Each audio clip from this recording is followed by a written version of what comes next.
still fast as fuck, boy.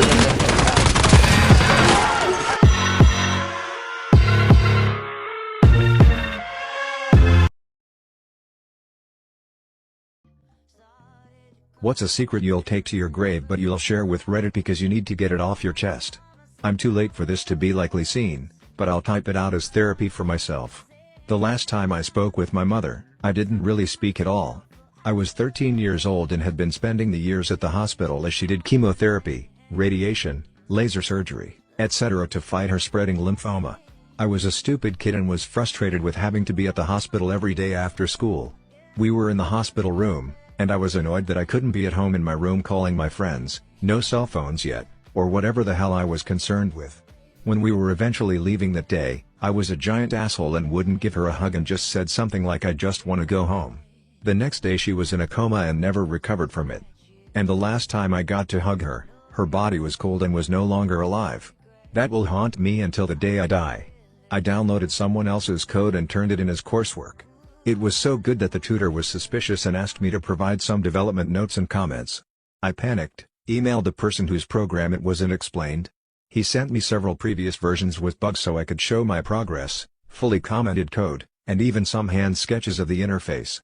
He signed it all off with "fake it till you make it, bro." I got a near perfect score for that piece of work. I moved back into my parents' house after I got fired when I turned 24.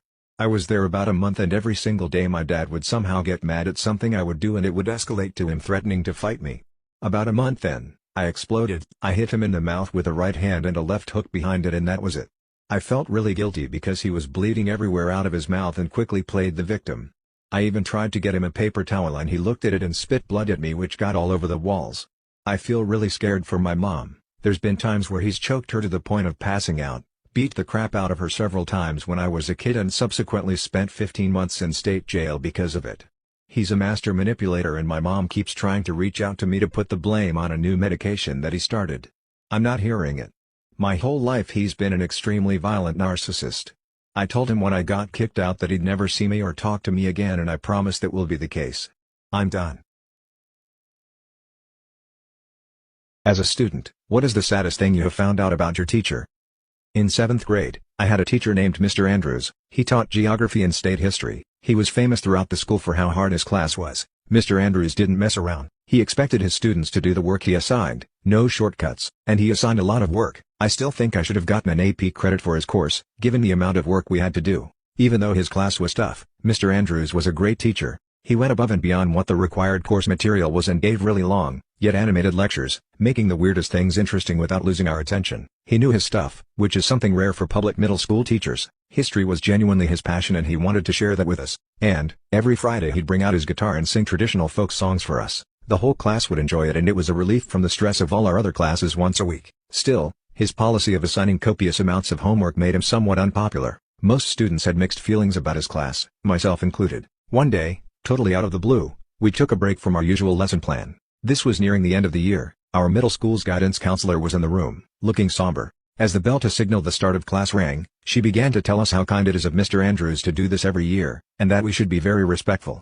She stepped aside and let Mr. Andrews begin to talk. A picture of 3 young adults was on the screen in front of class. Mr. Andrews told us those were his 3 children, 2 daughters and a son. He told us stories about his children when they were growing up, and how his son loved breakdancing. We were all confused at this point, but we knew that this was serious, so we listened attentively. He fast-forwarded to the future. His eldest daughter was getting married. Every Wednesday, Mr. Andrews played cards with his friends, and one Wednesday, he got a call from his daughter, very serious, telling him to come home.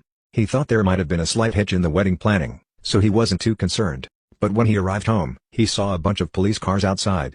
Mr. Andrews went into his home and told us the last thing he could consciously remember was an officer telling him that they found his son inside deceased due to a self-inflicted gunshot wound.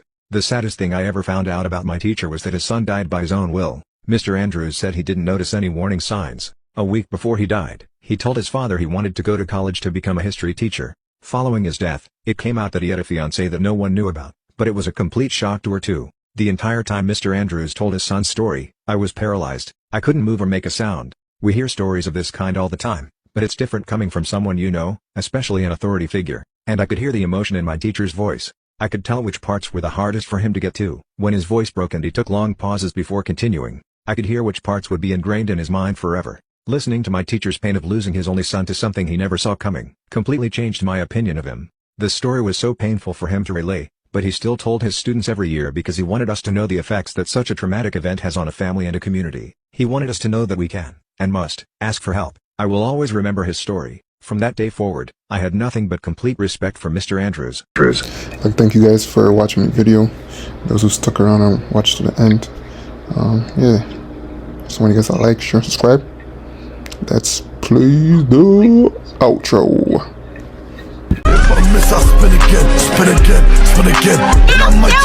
Alright, I guess this is the night bitches die. I can never snitch.